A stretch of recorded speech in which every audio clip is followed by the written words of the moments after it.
6 দফা দাবিতে পলিটেকনিক শিক্ষার্থীদের সড়ক অবরোধ।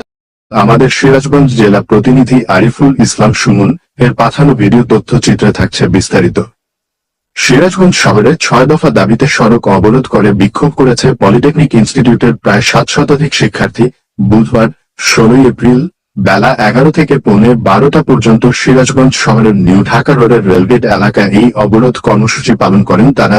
এতে ওই এলাকায় যানবাহন চলাচল বন্ধ হয়ে যায়। এ সময় শিক্ষার্থীরা 6 দফা দাবি পূরণ না হওয়া পর্যন্ত আন্দোলন চালিয়ে যাওয়ার ঘোষণা দেন।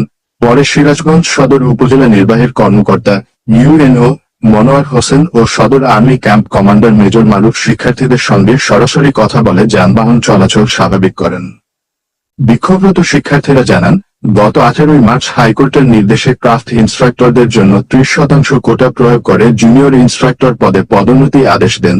এতে কারিগরি শিক্ষায় ডিপ্লোমা প্রকৌশলীদের ন্যায্য অধিকার ক্ষুণ্ণ হয়েছে এবং পেশাগত বৈষম্য আরো গভীর হয়েছে। এজন্য আমরা রাজপথে নামতে বাধ্য হয়েছি।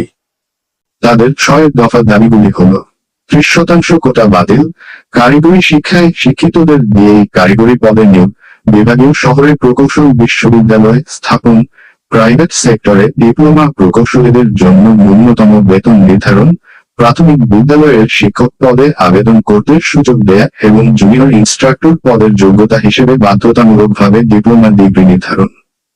সিরাজগঞ্জ আর্মি ক্যাম্পের অধিনায়ক লেফটেন্যান্ট কর্নেল জুনায়েদ বিন কবির জানান, এত ছাত্রের উপস্থিতিতে শিক্ষার্থীদের এই সড়ক অবরোধের বিষয়টি পূর্বে থেকে আমাদের জানা ছিল না, যে কারণে ওই সড়কে চলাচলকারীদের কিছুটা দুর্ভোগ সৃষ্টি হয়েছিল। পরে আর্মি ক্যাম্পের একটি পেট্রোল টিম দ্রুত ঘটনাস্থলে পৌঁছে শিক্ষার্থীদের বুঝিয়ে যান চলাচল স্বাভাবিক করেছে। SMP news 24 news desk.